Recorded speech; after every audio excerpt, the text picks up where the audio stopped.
തിരിച്ചും കത്തിച്ചു കൊടുത്തിട്ടോ. കാണികളൊക്കെ അവിടെ ആവേശഭരിതരായി നോക്കി നിൽക്കുന്നുണ്ട്. അതിൻ്റെ ഇടയിൽ തളച്ചീണോ മറിഞ്ഞീണോ ബന്ധീണോ എന്നൊക്കെ ഓരോരുത്തർ ഇങ്ങനെ നോക്കണുണ്ട് കേട്ടോ.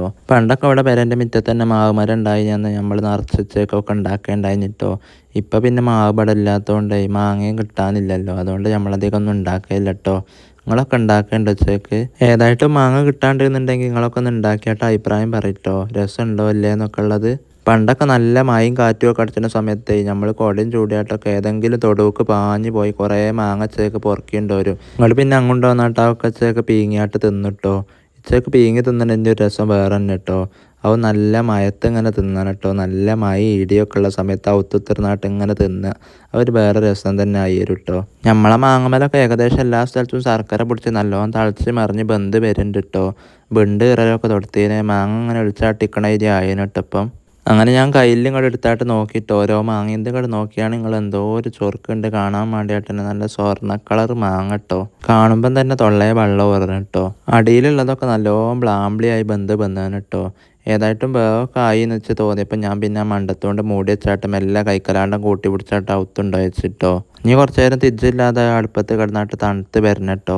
ആ നേരം കൊണ്ട് ഞാനൊരു ബായൻ്റെ ഇങ്ങോട്ട് വെട്ടിയാട്ട് നല്ലോണം ബാട്ടി ഉണ്ടാക്കിയിട്ടോ. പിന്നെ നേരെ നമ്മളെ മണ്ടത്ത് ഇങ്ങോട്ട് തുറന്നിട്ട് മാങ്ങ കയ്യിലാക്കി അടിച്ചേക്ക് കോരി ബായൻ്റെ ഇലേക്ക് ഇങ്ങനെ ഇട്ടെടുത്തിട്ടോ. എന്തൊരു മണം മക്കളെ, നല്ല മണം കേട്ടോ. ശർക്കര വെള്ളവും മാങ്ങ പോത്തതും എല്ലാം കൂടി വരുമ്പോഴുള്ള ഒരു മണവും പിന്നെ ഏലകായും ജീരകവും അതിൻ്റെ കൂടി ഒരു മണവും പിന്നെ ആ ബാട്ടിയ ബായൻ്റെ മണവും എല്ലാം കൂടി ഇങ്ങോട്ട് ആകുമ്പോൾ റബ്ബേ എത്തും പറയാനില്ല കേട്ടോ. സൂപ്പർ മണം കേട്ടോ. നിങ്ങളൊക്കെ ഒന്ന് ഉണ്ടാക്കി നോക്കിട്ടോ നിങ്ങളെ പെരയിൽ. അങ്ങനെ പിന്നെ അത് നേരെ ഞങ്ങൾ കൊലായ്മയെ കൊണ്ടുപോയി വെച്ചാട്ട് തിന്നാൻ വേണ്ടിയിട്ട് ഒരുങ്ങലും എടുത്തിട്ടോ. ആവി ഇങ്ങനെ പാറ് കേട്ടോ. കജ്ജായ്മ വെച്ചപ്പം പെരും ചൂടലും പൊള്ളലും ഒക്കെ കേട്ടോ. അപ്പോൾ കുറച്ച് നേരത്തിനൊന്ന് റെസ്റ്റ് കൊടുക്കട്ടെ എന്ന് വിചാരിച്ചിട്ടോ. ഏതായിട്ടും നമ്മൾ പീങ്ങിയ മാങ്ങ ഒക്കെ നല്ലോണം ഉസാറായി വന്നതിന് കേട്ടോ. ഇത് കണ്ടില്ല നിങ്ങൾ, എന്തോ ഒരു ചൊറുക്കുണ്ട് ഇപ്പോൾ കാണാൻ വേണ്ടി.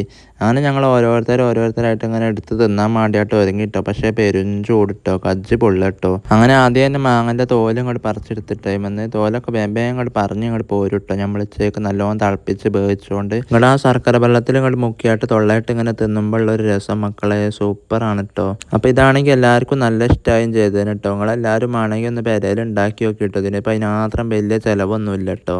മധുരം ഇഷ്ടമുള്ളവർക്കും ഇഷ്ടമില്ലാത്തവർക്കും ഒക്കെ ഇത് ഇഷ്ടാവുന്നിട്ട് തോന്നണത്. കാരണം ഇതിൻ്റെ ഒരു ടേസ്റ്റ് വേറെ തന്നെയാണ് കേട്ടോ. പിന്നെ അത് മാങ്ങ കുറച്ചൊക്കെ ചൂടാറി വന്നപ്പോൾ 4 തലക്കൊന്നും കജ്ജി ഇങ്ങോട്ട് വിരലെടുത്തിട്ട് എല്ലാവരും നല്ല ഊക്കിൽ എല്ലാവർക്കും നല്ല ഊറ്റായും ചെയ്തതിന് കേട്ടോ. കാരണം അതിനകത്തൊരു രസം ഉണ്ടായി തിന്നുമ്പം ആ അണ്ടിയൊക്കെ ഇങ്ങനെ ആ ശർക്കര വെള്ളത്തിൽ മുക്കിയെടുത്ത് ഇങ്ങനെ തിന്നുമ്പോൾ ഒരു ടേസ്റ്റ് മക്കളെ സൂപ്പർ. അപ്പോൾ നിങ്ങളും പെരയിലൊന്ന് ഉണ്ടാക്കി നോക്കിയിട്ടോ. കജ്ജയാണെന്നുണ്ടെങ്കിൽ മാങ്ങ ഉള്ളവരൊക്കെ ഒടുവിന് ഓരോരുത്തരെ കണ്ടി മുളക്കാത്ത കോലത്തിലാക്കിയെന്ന് കേട്ടോ. അപ്പോൾ മാങ്ങ പീങ്ങൽ വ്ളോഗ് നിങ്ങൾക്ക് ഇഷ്ടമായാലും ലൈക്ക് ചെയ്യണേ.